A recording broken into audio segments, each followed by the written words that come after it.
Hello, and welcome to Purposeful Woman podcast. In today's episode, we have Lauren Fractor.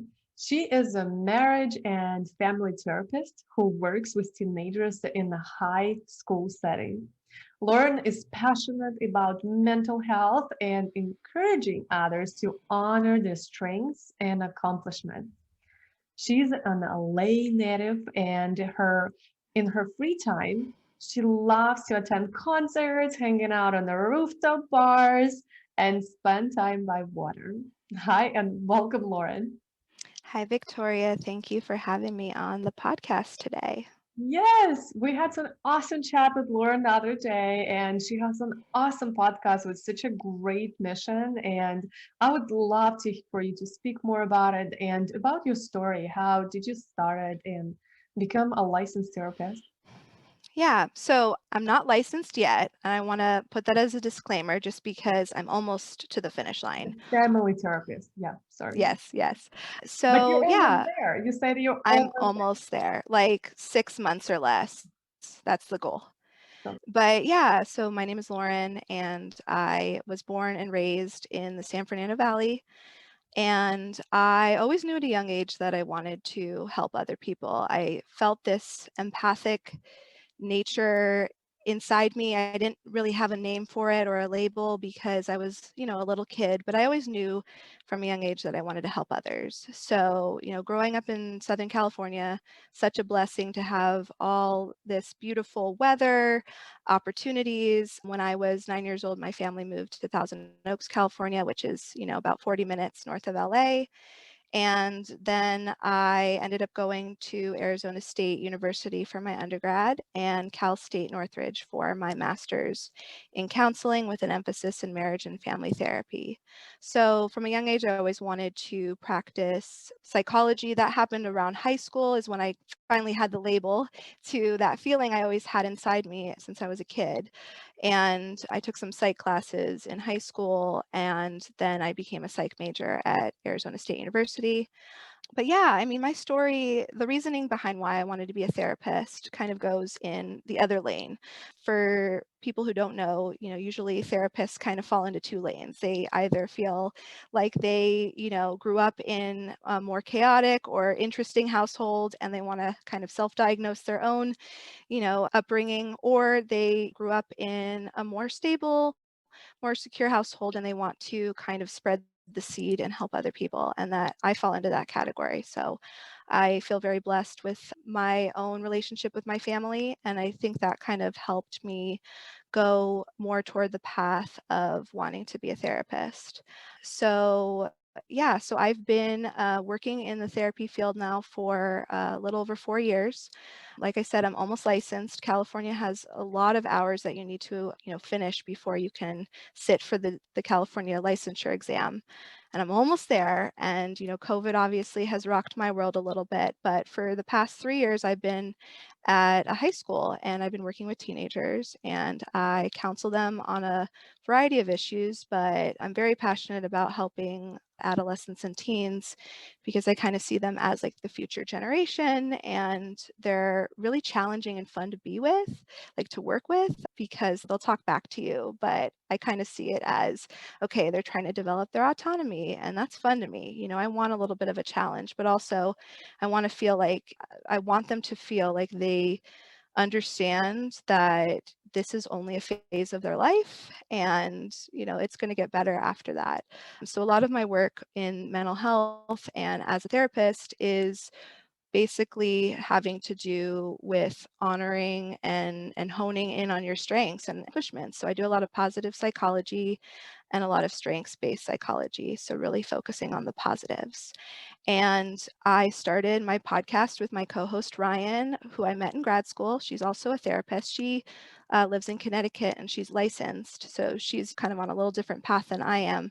But we started Dope Shit My Therapist Says because we wanted a creative outlet to spread our, experience and knowledge of mental health.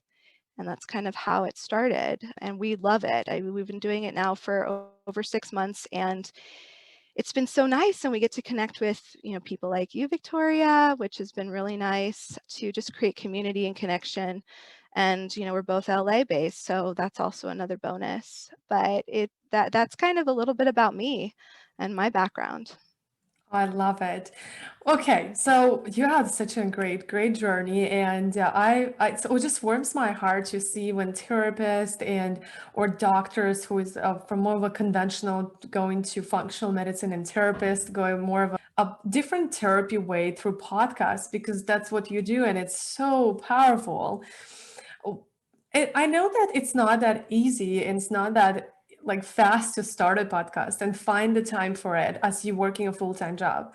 So what will it be you say your one mistake that you wish you could avoid it when you just was starting out your podcast or your therapy practice?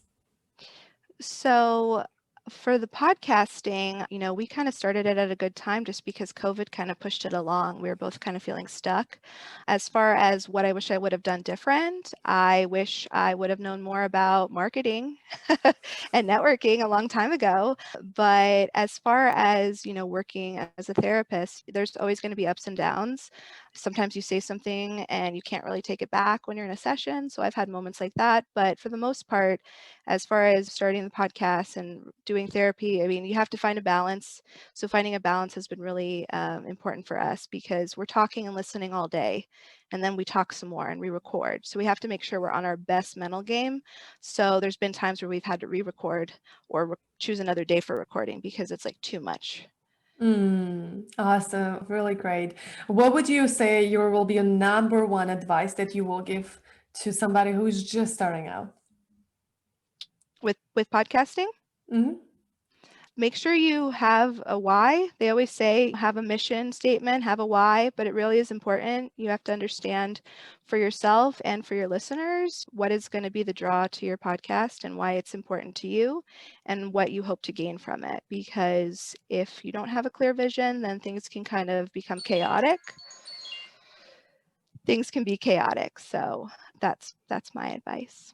And I would love for you to end a sentence which is sounds like this. If you really knew me, you will know that I am blank. Okay. If you really knew me, you'd know that as easygoing as I want to be, I'm kind of a perfectionist at heart. Oh, it doesn't seem like it. You just got it, killing it with a podcast. Yeah. Oh, okay. Now we know you. All right. Well, share with us, please, how they can find your podcast, how they can get in touch with you. Yeah. So our podcast is Dope Shit My Therapist Says, and there's an asterisk where the I is in the word shit. So you can find that on Apple and Spotify. And we also have an Instagram, which is Dope SHTTHERAPY pod. So Dope Shit Therapy Pod. And we produce original mental health content and links to our episodes. Thank you. Thank you so much for coming on and share your wisdom. And it's so inspiring. So inspiring. Thank Thank you you so so much. much. Thank you. And don't forget to send a Hey Podcast text to +1 401 399 4105 to stay in sync with a purposeful community. Bye, and I'll see you in the next episode. And if you love this episode and you would love to see more of that, click the subscribe button to Purposeful Woman Podcast. And don't forget to text us to stay in tune with the Purposeful community for awesome tricks by texting to number +1 401 399 4105. And we will link descriptions in the episode to all of that we mentioned today. Bye. Turn your one day to day one with a purposeful day.